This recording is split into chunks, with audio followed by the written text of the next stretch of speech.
बिस्मिल्लाहिर्रहमानिर्रहीम। अस्सलाम वालेकुम डियर स्टूडेंट्स, मैं हूं आपका फिजिक्स टीचर इंजीनियर मोहम्मद यामीन और आज हम स्टार्ट करने जा रहे हैं first year physics chapter number 4 work, energy and power. Students, daily life में हम वर्क की टर्म बहुत ज्यादा यूज करते हैं और जब भी वर्क की टर्म हमारे सामने आती है तो हम सब यही तासुर लेते हैं कि वर्क का मतलब है कि कितना हमने फिजिकल एफर्ट की या कितना हमने मेंटल एफर्ट की। तो आज हम फिजिक्स में वर्क को डिफाइन करेंगे और ना सिर्फ डिफाइन करेंगे बल्कि समझेंगे कि वर्क जो है वो कौन से फैक्टर्स पे डिपेंड करता है। तो क्या हमारी ये जो मेंटल एफर्ट है उसे हम वर्क कह सकते हैं या नहीं कह सकते? अगर नहीं कह सकते तो देन वर्क कब होता है, कब नहीं होता? तो इस चैप्टर के अंदर स्टूडेंट्स हम वर्क को समझेंगे, वर्क की कैलकुलेशन करेंगे ड्यू टू कांस्टेंट फोर्स, फिर हम देखेंगे वेरिएबल फोर्स क्या होती है और वर्क की कैलकुलेशन समझेंगे यूजिंग वेरिएबल फोर्स। देन हम work done by gravitational force. इसके साथ स्टूडेंट्स हम एनर्जी को डिफाइन करेंगे। मैकेनिकल एनर्जी की दो बेसिक फॉर्म्स हैं, kinetic energy and potential energy. दोनों को हम डिफाइन करेंगे, दोनों के रिलेशन समझेंगे। इसके बाद हम वर्क एनर्जी थ्योरम को डिस्कस करेंगे जिसमें हम देखेंगे कि वर्क और एनर्जी असल में दोनों एक दूसरे के साथ लिंक्ड हैं। तो जब हम वर्क परफॉर्म करते हैं तो बेसिकली हम एनर्जी चेंज कर रहे होते हैं। तो किस तरह वर्क एंड एनर्जी एक दूसरे के साथ रिलेटेड हैं। देन हम समझेंगे स्टूडेंट्स पावर क्या है। तो सिंपल एंड इजी चैप्टर है। Let's start with the first lecture.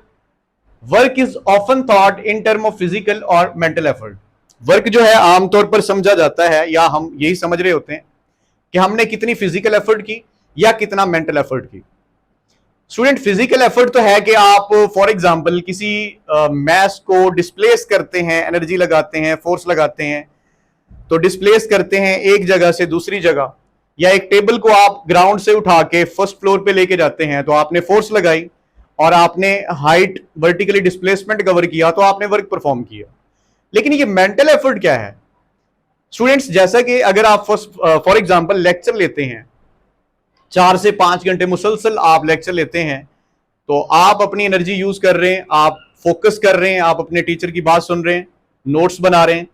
तो इस सारे प्रोसेस में आपकी एनर्जी यूज हुई है। तो इस सारे प्रोसेस में क्योंकि आपकी एनर्जी यूज हो रही है तो आप कहते हैं कि मैंने बहुत काम किया है। सो क्या उसे फिजिक्स के अकॉर्डिंग हम वर्क कह सकते हैं या नहीं कह सकते? तो आज हम समझेंगे इस लेक्चर के अंदर। Let's start with the definition of work. Work क्या है स्टूडेंट्स? दो तरह से हम वर्क को डिफाइन करेंगे। वर्क जो है वो डिपेंड करता है, दो मेन फैक्टर्स हैं, दो मेन पैरामीटर्स हैं। Work depend upon two things.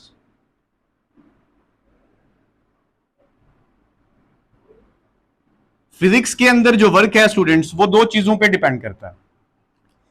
The first factor is force. पहला फैक्टर जिस पे वर्क डिपेंड करता है स्टूडेंट्स वो है फोर्स, और दूसरा फैक्टर जिस पे वर्क डिपेंड करता है स्टूडेंट्स वो है डिस्प्लेसमेंट। तो सिंपली हम ये देखेंगे कि क्या हमने फोर्स लगाई या नहीं लगाई। तो वर्क परफॉर्म करने के लिए फोर्स का लगना जरूरी है और डिस्प्लेसमेंट का कवर होना जरूरी है in the direction of force. तो वर्क दो चीजों पे डिपेंड करेगा, फोर्स एंड डिस्प्लेसमेंट। मेनली दो चीजों पे डिपेंड करेगा। इसके बाद हम देखेंगे फोर्स और डिस्प्लेसमेंट के दरमियान अगर एंगल हो तो उस एंगल पे भी डिपेंडेंट होता है वर्क। तो पहला केस हम स्टूडेंट्स डिस्कस करते हैं, when force and displacement are in the same direction.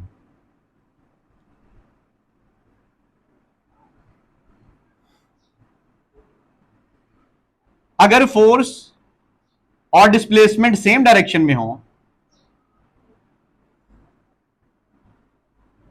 तो हम वर्क को किस तरह डिफाइन करेंगे? Then work is defined as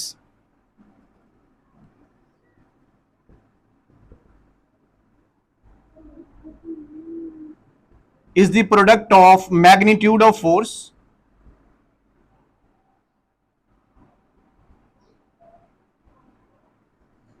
work हमारे पास क्या होगा students? Magnitude of force, product of magnitude of force and displacement, magnitude of displacement.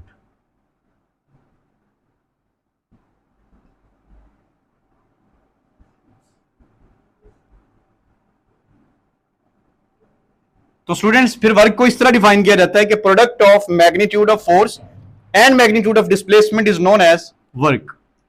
और मैथमेटिकली इसे हम किस तरह लिखते हैं कि वर्क हमारे पास इक्वल आया फोर्स इंटू डिस्प्लेसमेंट। ये एक डेफिनेशन है जो आपकी टेक्स्ट बुक में गिवन है, लेकिन याद रखिएगा कि ये डेफिनेशन हम कब अप्लाई कर सकते हैं, जब फोर्स और डिस्प्लेसमेंट क्या हो स्टूडेंट्स, सेम डायरेक्शन में हो। दूसरी एक और डेफिनेशन है कि अगर दोनों एट एन एंगल एक्ट कर रहे हो, जैसा फोर्स जो है वो एट एन एंगल एक्ट कर रही हो, तो फिर वर्क को हम किस तरह डिफाइन करेंगे। इस केस में आप समझें स्टूडेंट्स के, लेट्स सपोज आपके पास ये एक मैस है m, और इसे आपने इस डायरेक्शन में डिस्प्लेस करना है, फॉरवर्ड टुवर्ड राइट आपने इसको डिस्प्लेस करना है, और आप इस पे फोर्स लगा रहे हैं टुवर्ड राइट, इसी डायरेक्शन में आप फोर्स लगा रहे हैं। इस वक्त आपका फोर्स और डिस्प्लेसमेंट क्योंकि दोनों सेम डायरेक्शन में है, तो वर्क को हम किस तरह कैलकुलेट करेंगे, हम सिंपली मल्टीप्लाई करेंगे magnitude of force and displacement को, तो ये हमारे पास आएगा वर्क। इसी तरह केस 2 हमारे पास क्या है स्टूडेंट्स, केस 2 हमारे पास है when force F act at some angle, जब फोर्स किसी ऑब्जेक्ट के ऊपर एक्ट कर रही हो एट सम एंगल थीटा। वो एंगल स्टूडेंट्स कोई भी हो सकता है, 30 डिग्री हो सकता है, 45 डिग्री हो सकता है, 60 डिग्री हो सकता है, जिसको हम लेटर ऑन डिस्कस करेंगे। तो देन हमारे पास डेफिनेशन क्या होगी। सेकंड केस की डायग्राम पहले देखते हैं हम स्टूडेंट्स। लेट अस कंसीडर कि हमारे पास ये एक ऑब्जेक्ट है, ये एक मैस है m, जिसे हमें डिस्प्लेस करना है टुवर्ड राइट। तो डिस्प्लेसमेंट की डायरेक्शन क्या है, राइट की तरफ, और जो फोर्स है वो हम एक्ट करते हैं eight an angle.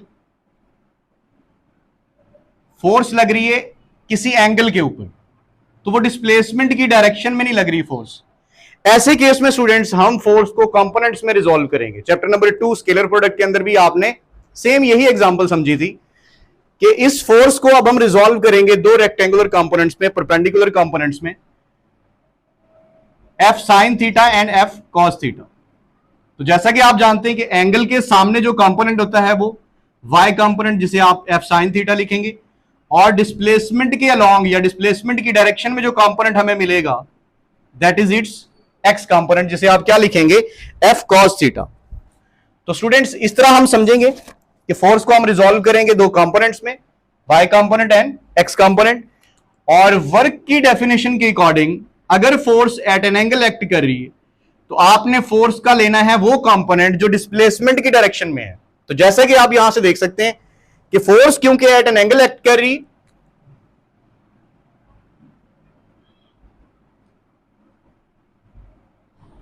Force at an angle act कर रही, तो फोर्स के दो कंपोनेंट हमारे सामने आए, एक एक्स कंपोनेंट और एक वाई कंपोनेंट। वाई कंपोनेंट इसे डिस्प्लेस करना चाह रहा है या एक्ट कर रहा है वर्टिकली अपवर्ड, और एक्स कंपोनेंट डिस्प्लेसमेंट की डायरेक्शन में।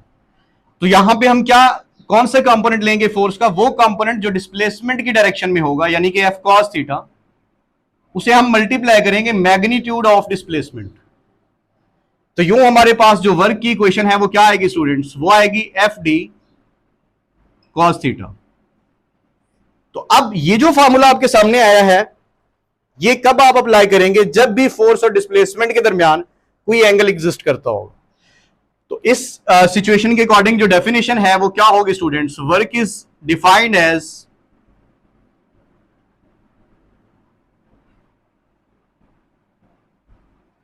The product of magnitude of displacement.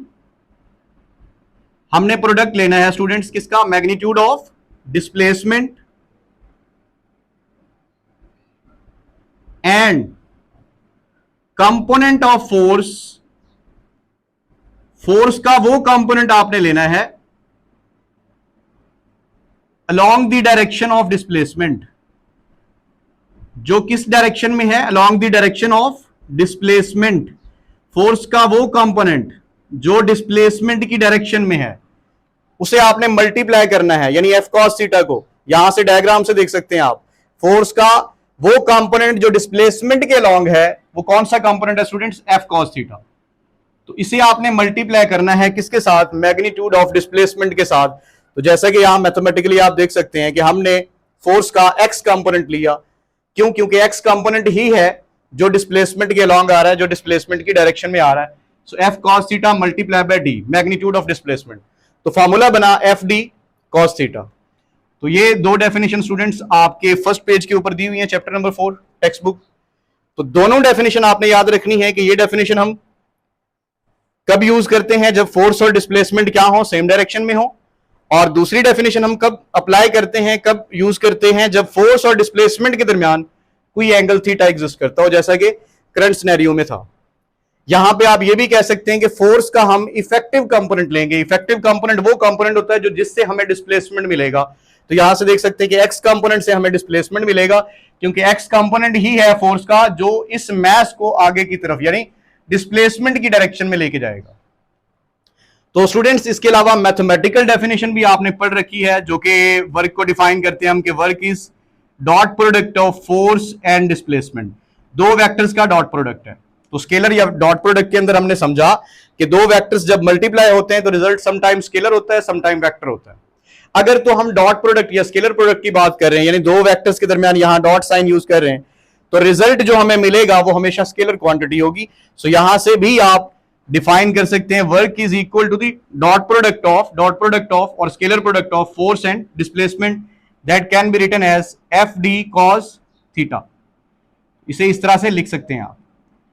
यूं स्टूडेंट्स हमारे पास यूनिट ऑफ वर्क क्या है और वर्क कौन सी क्वांटिटी है? तो वर्क जो है वो एक स्केलर क्वांटिटी है। Work is a scalar quantity. Unit of work is SI unit जो है स्टूडेंट्स वो है जॉल, जो कि इक्वल होता है न्यूटन मीटर के। In term of base unit अगर हम इसे डिफाइन करें तो स्टूडेंट्स न्यूटन इक्वल होता है किलोग्राम मीटर पर सेकंड स्क्वायर। सो जॉल जिसे हम क्या लिख रहे हैं, न्यूटन मीटर, फर्दर इसे हम क्या लिखेंगे, किलोग्राम मीटर पर सेकंड स्क्वायर, न्यूटन की जगह और मीटर से मल्टीप्लाई कर देंगे। तो यूं हमारे पास स्टूडेंट्स क्या यूनिट बनेगा, किलोग्राम मीटर स्क्वायर पर सेकंड स्क्वायर। तो ये हमारे पास आ गया वर्क का ऐसा यूनिट। इसी से आप डायमेंशन लिख लेंगे। सो वर्क की डायमेंशन क्या होगी स्टूडेंट्स, किलोग्राम रिप्रेजेंट कर रहा है कौन सी बेस क्वांटिटी को, मैस को। मीटर किसको रिप्रेजेंट कर रहा है, लेंथ को, और सेकंड टाइम को। तो ये हमारे पास डायमेंशन होगी किसकी स्टूडेंट्स, वर्क की। तो अब जो फाइनली हमारे पास इक्वेशन आई एफ डी कॉस थीटा, इसी से हम डिपेंडेंस को डिस्कस कर लेते हैं। F work is equal to क्या आया हमारे पास students, F D cos theta. इससे अगर हम डिपेंडेंस की बात करें कि वर्क कौन से पैरामीटर्स पे डिपेंड कर रहा है, तो स्टूडेंट्स यहां से इक्वेशन से आप समझ सकते हैं the first factor is magnitude of force, the second factor is displacement. Second factor हमारे पास स्टूडेंट्स क्या आएगा, इसमें डिस्प्लेसमेंट आएगा।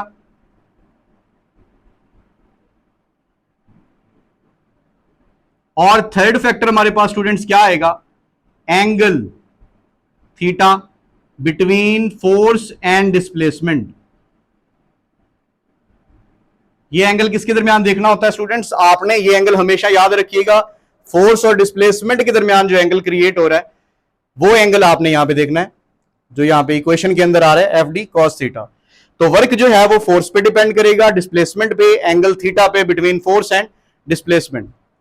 जी तो स्टूडेंट्स अब हम देखेंगे कि मैक्सिमम वर्क कब होता है, मिनिमम वर्क कब होता है, क्या कंडीशन है मैक्सिमम वर्क की, क्या कंडीशन है मिनिमम वर्क की। स्टूडेंट्स जैसा कि आप देख सकते हैं कि वर्क के फार्मूले में कॉस थीटा मौजूद है, और कॉस थीटा की जो मैक्सिमम वैल्यू है वो इक्वल होती है +-1, और जो मिनिमम वैल्यू है वो 0 होती है। तो वो एंगल जिसके ऊपर हमें कॉस थीटा की वैल्यू +-1 मिलेगी उसे हम मैक्सिमम वर्क कंसिडर करेंगे। तो अगर तो मैं यहां पे कहता हूं कि force angle between force and displacement is 0 degree, अगर एंगल 0 डिग्री हो तो हमारे पास जो वर्क होगा वो मैक्सिमम पॉजिटिव वर्क होगा, और अगर एंगल 180 डिग्री हो तो तब भी वर्क मैक्सिमम होगा, लेकिन उसे हम नेगेटिव मैक्सिमम वर्क कंसिडर करेंगे। So if theta is equal to 0 degree, आप जानते हैं कि कॉस 0 डिग्री हमारे पास क्या होता है स्टूडेंट्स, 1 के इक्वल होता है। तो वर्क विल बी मैक्सिमम, और ये किसके इक्वल होगा, F D cos 0 which will be equal to F into D. That work is considered as maximum positive work. इसी के साथ स्टूडेंट्स अगर हमारे पास एंगल 180 डिग्री हो तो उस केस में भी हमारे पास जो वर्क है वो मैक्सिमम ही आएगा, लेकिन उसे हम क्या कहेंगे, नेगेटिव मैक्सिमम।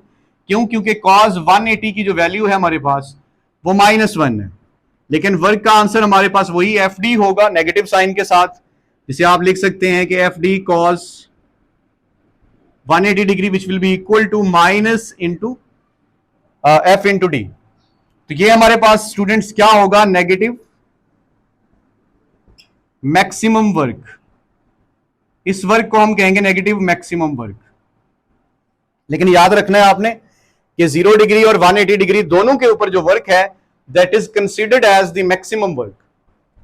0 डिग्री पे मैक्सिमम पॉजिटिव वर्क और 180 डिग्री पे मैक्सिमम नेगेटिव वर्क होगा। इसी के साथ हम स्टूडेंट्स देखते हैं कि मिनिमम वर्क कब होता है। अब मिनिमम वर्क हमारे पास कितना हो सकता है स्टूडेंट्स, 0 हो सकता है। तो मिनिमम वर्क की कंडीशन है कि अगर फोर्स और डिस्प्लेसमेंट के दरमियान जो एंगल है वो 90 डिग्री हो, तो तब जो वर्क है स्टूडेंट्स वो क्या होगा, 0 होगा। तो यहां से देख सकते हैं कि work is equal to F D cos 90 degree. अब cos 90 डिग्री की जो वैल्यू है स्टूडेंट्स वो है 0। तो हमारे पास यहां पे क्या आंसर आएगा, एफ डी cos 90 का आंसर 0 है, तो वर्क विल बी 0 और कंसिडर्ड एज मिनिमम वर्क। अब इन दोनों कंडीशंस को मैं एक और तरह से आपको एक्सप्लेन करता हूं कि अगर एंगल हो 0 डिग्री तो इसका मतलब फोर्स और डिस्प्लेसमेंट दोनों किस डायरेक्शन में है, सेम डायरेक्शन में है। तो फोर्स एक्ट कर रही है along the direction of displacement. अगर एंगल हो 180 डिग्री तो इसका मतलब है कि फोर्स और डिस्प्लेसमेंट दोनों एक दूसरे के अपोजिट हैं, डायरेक्शन में अपोजिट है, तो इसलिए नेगेटिव वर्क मिला हमें।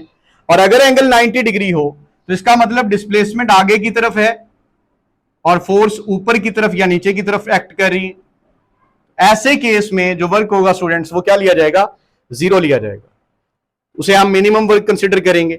अब बुक ने एक इंटरेस्टिंग एग्जांपल दी कि आपको एक एग्जांपल दें जिसमें कोई वर्क परफॉर्म ना हो रहा हो लेकिन आप अपनी एनर्जी यूज कर रहे हो। जैसा कि अगर हम क्या करते हैं, एक पानी से भरी हुई बाल्टी उठाते हैं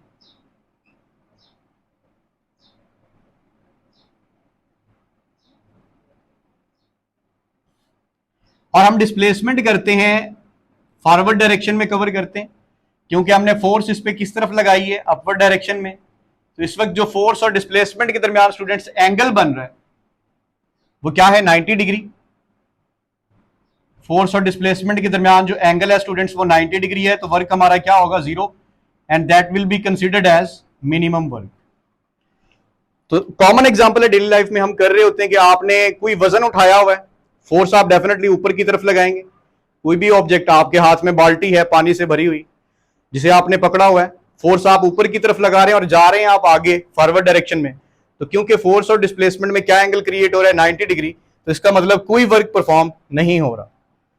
कोई और एग्जांपल स्टूडेंट्स, और दूसरी एग्जांपल ये हो सकती है कि अगर ग्रेविटेशनल फोर्स की वजह से हम वर्क कैलकुलेट करें तो तब भी वर्क 0 होगा। क्यों, हम हॉरिजॉन्टल डायरेक्शन में मूव कर रहे हैं, एक्स एक्सिस पे फॉरवर्ड डायरेक्शन में आगे की तरफ हम जा रहे हैं, ग्रेविटी की फोर्स लगती है डाउनवर्ड, तो उस केस में भी एंगल स्टूडेंट्स क्या होता है, 90 डिग्री, तो तब भी हमारा वर्क क्या होगा, 0। तो आपने याद रखना है कि हॉरिजॉन्टल डायरेक्शन में जब हम मूव करेंगे, कोई वजन उठा के, कोई भी वेट आप होल्ड करते हैं, पकड़ते हैं, तो डेफिनेटली आप उस पर फोर्स अपवर्ड लगाएंगे, और डिस्प्लेसमेंट आप आगे की तरफ कवर कर रहे हैं, तो ऐसे केस में जो एंगल है स्टूडेंट्स वो 90 बनता है और वर्क क्या होता है, 0 या मिनिमम। तो वर्क डन बाय ग्रेविटी भी उस केस में आप क्या लेंगे, वो भी 0 लेंगे। तो इसी के साथ स्टूडेंट्स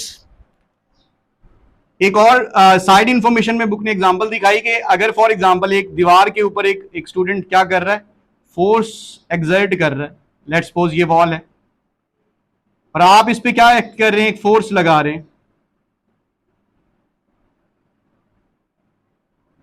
फोर्स लगा रहे हैं इस दीवार को, तो इसमें कोई डिस्प्लेसमेंट कवर नहीं हो रहा। ऐसे केस में भी स्टूडेंट्स आपका वर्क क्या होगा, 0 होगा।